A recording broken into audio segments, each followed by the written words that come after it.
Love and respect. Much strength, everybody. I've got a real ambitious project on my hands here.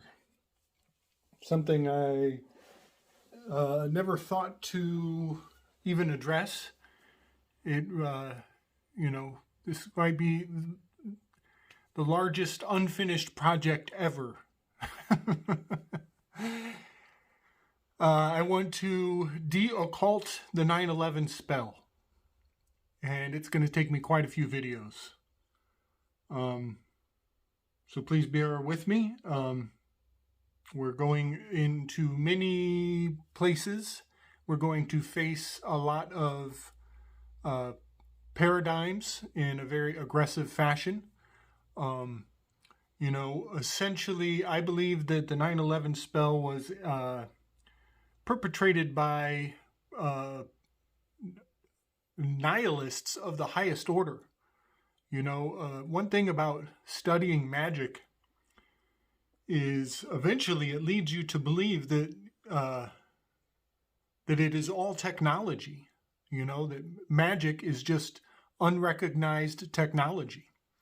And that kind of field of research can produce nihilists of the highest order. When the Nazis were being cleared out of the trenches, I've mentioned this before, but there was a book that was proliferated in the collections of their generals and the soldiers and the people of influence in the Nazi culture. And that book was So Said Zarathustra. And that was a book written and inspired by Nietzsche. And Nietzsche was the patriarch of nihilists. And I do believe that the Germans had every right to be nationalists. They were very honorable in their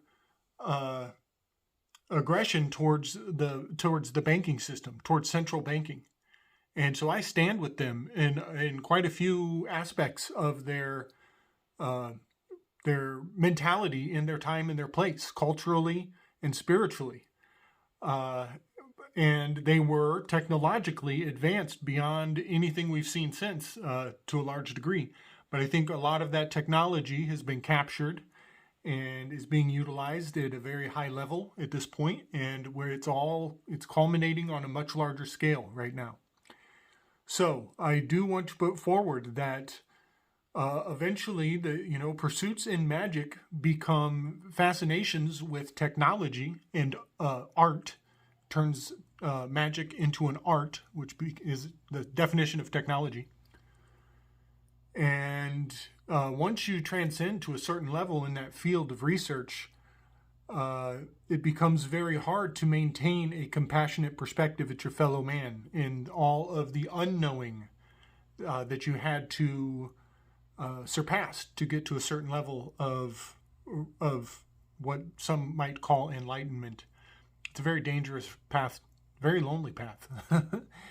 So all that being said, I am not a nihilist. I am not down with the nihilists. And when you cross the nihilists with central banking and eugenics and the whole satanic order, shit gets so fucking ugly. So I'm going to be talking about some spiritual dynamics and some religious groups. And I'm not blaming any of these religious observances for the events on 9/11. I'm going to put the finger on the nihilists. I'm going to, a lot of this technology comes from Pythagoreans. Some of it is Christian, some of it is Catholic, some of it is Jewish, and some of it is just astrology. So when I talk about religious observance of these separate groups, I want everybody to realize that ultimately it all culminates into a greater science, and has been harnessed and used against us in the most destructive of ways. So I'm not pointing the finger in any single direction. I'm not even saying technology is bad. I'm saying that all of these spiritual systems culminate in a cohesive worldview. And it is from that worldview that the spell of 9/11 can be more thoroughly understood. So there goes my disclaimers. And this is going to be a long series. I got a whole lot to say, and I probably won't get it all across. It will be quite a challenge to even come close to conveying all the information that I want to put forward in this little series. But I do want to start out with some ancient cultural truisms. In Japan, the blacksmith was considered the lowest caste of society. The blacksmith was defiling Mother Earth, was a thief, was stealing from Mother Earth.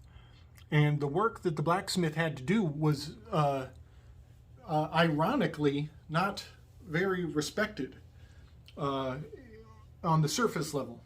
And now there were, the highest order of blacksmiths were probably, put in very honorific positions and venerated and exalted in some context. But generally speaking, the blacksmith was the lowest caste in Japanese culture. And that dynamic is also observed in many other world cultures.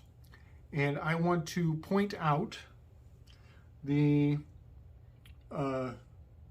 pattern in the time period where the Templars were replacing the Jewish bankers in history.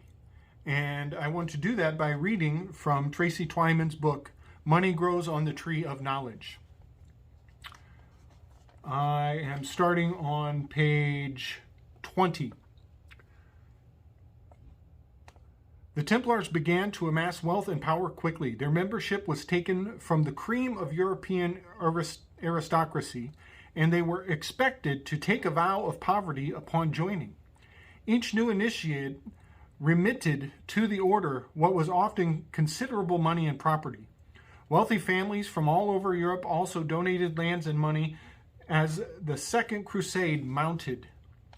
Templars set up preceptories throughout the continent. These were conducted like semi-autonomous city-states, where the knights farmed their own food, ran their own hospitals, and engaged in the manufacture of arms, textiles, and other goods.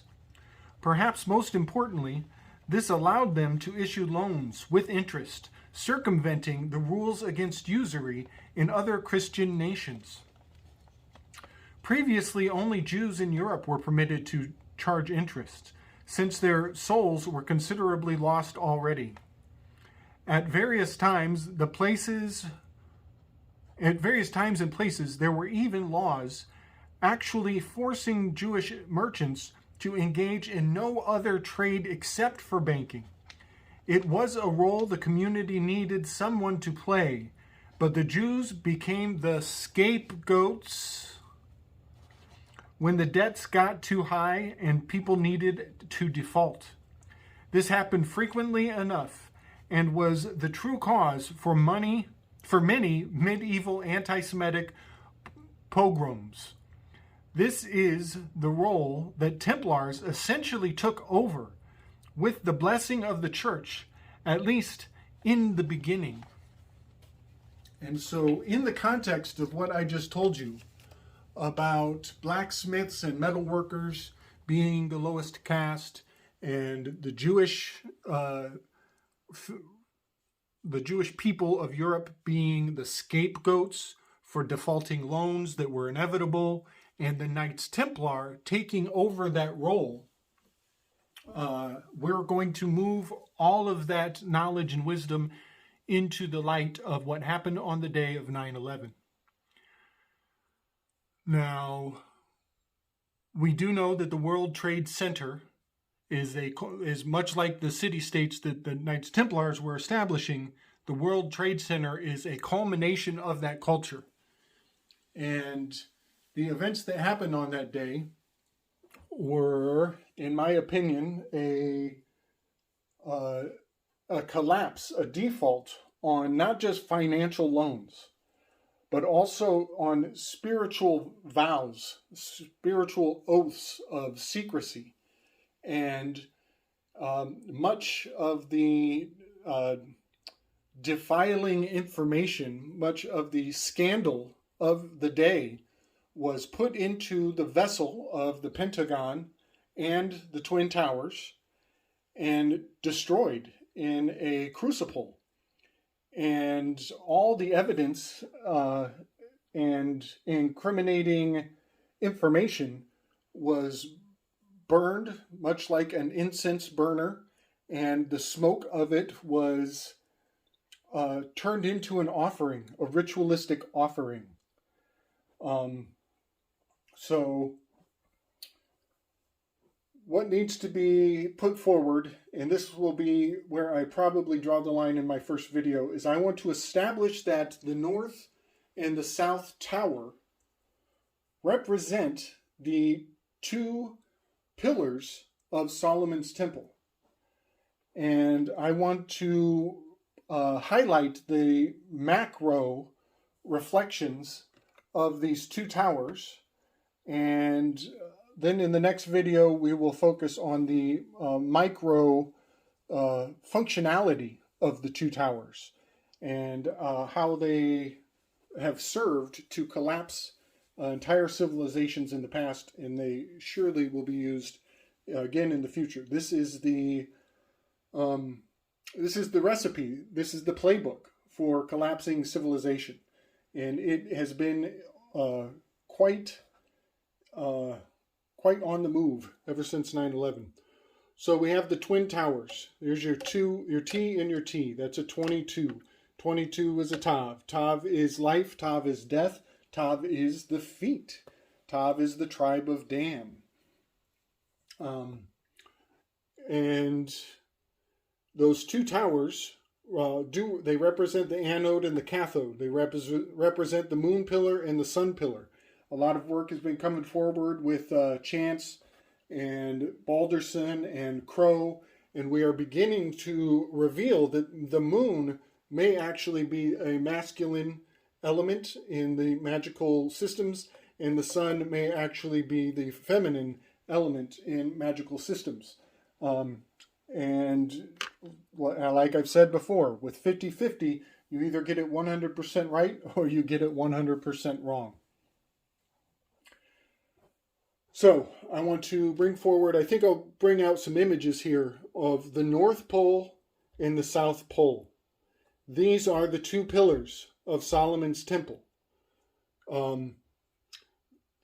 And you will notice I'll bring forward an image of the North Star, Polaris, and how as the Earth rotates, allegedly, or whatever your cosmology is, as the stars generate a what appears to be a tunnel in the northern sky, the northern hemisphere of the place we are in, whatever you prescribe to understand it to be, there are arches in the northern sky. And those arches at the very center is Polaris. That is the North Pole. That is the masculine pole. And if you were in the southern hemisphere, you would witness the very same phenomenon happening in the southern hemisphere as you look at the South Pole. And the South Pole is called Sigma Octantis? Sigma Octantis. And I'll bring some images forward so you can see Sigma Octantis. It implies that it is hidden. If you're looking from most of the land masses of the world are above the equator line. And when you look at Sigma Octantis in the South Pole, she is hidden. She is kept private. She is obscured. She is occulted. She is in the private. She is under the house. She's under the belly. The horizon line obscures the South Pole for most of the year. Whereas if you are in this northern hemisphere, the North Pole is clearly perceivable on almost any night. And Ursa Majora, which is the sleigh of Santa Claus, is flying around the North Pole throughout the 4 seasons, much like the swastika. The symbol of the swastika is the plow. That is the tiller of the year. And the word tiller means governor. It means the Plato is Plato. This is the governing star in the North Pole. Plato, governor. This is why our government is based on the Platonic order. This is why Plato is pointing his finger up, and Aristotle is putting his hand down on the earth.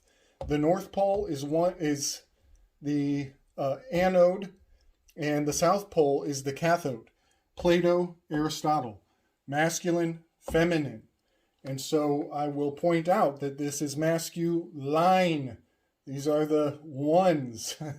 And the feminine, the hidden, the obscured, the occulted, is the private, the feminine. So we have Apollo, the public, in the North Pole, always seen.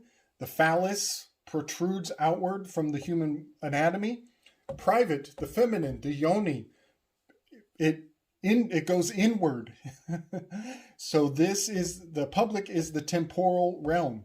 It is the external world. It is what you present. It is your public face. This is your mask. This is your persona. The spiritual realm is your internal self. These are your thoughts, your beliefs, your internal landscape, which is actually much more vast than the temporal. It is also perpetual and eternal. This has much to do with the genealogy of the matriarchal lines and how much of your spiritual self is passed on through the mothers.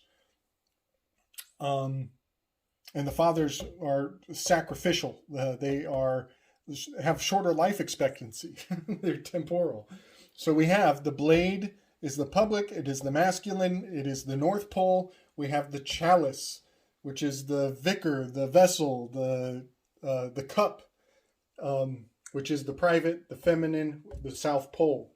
All having much to do, this south, this declination, this underneath, the underworld, the fall, that which belongs beneath has much to do with Virgo, the Virgin. And September 11th fell in the sign of Virgo. So, from here, I want to take a bit of a break, and just to prevent any major errors in my communicating these concepts, and come back, and I want to give some historical context for times and places where this entire system, these truths, these consistent truths, have been used to topple civilization throughout time. So here I just wanted to point out that Analima is a great expression of how the masculine north is above in this time of year, essentially the summer and the sun, and the fall going downward where September 11th occurred represents the feminine, which is below. So I hope that is being helpful for everybody. Give me some questions, some comments. I'll leave lots of show notes, and we'll get right back at this real soon, y'all. Much love. Happy holidays.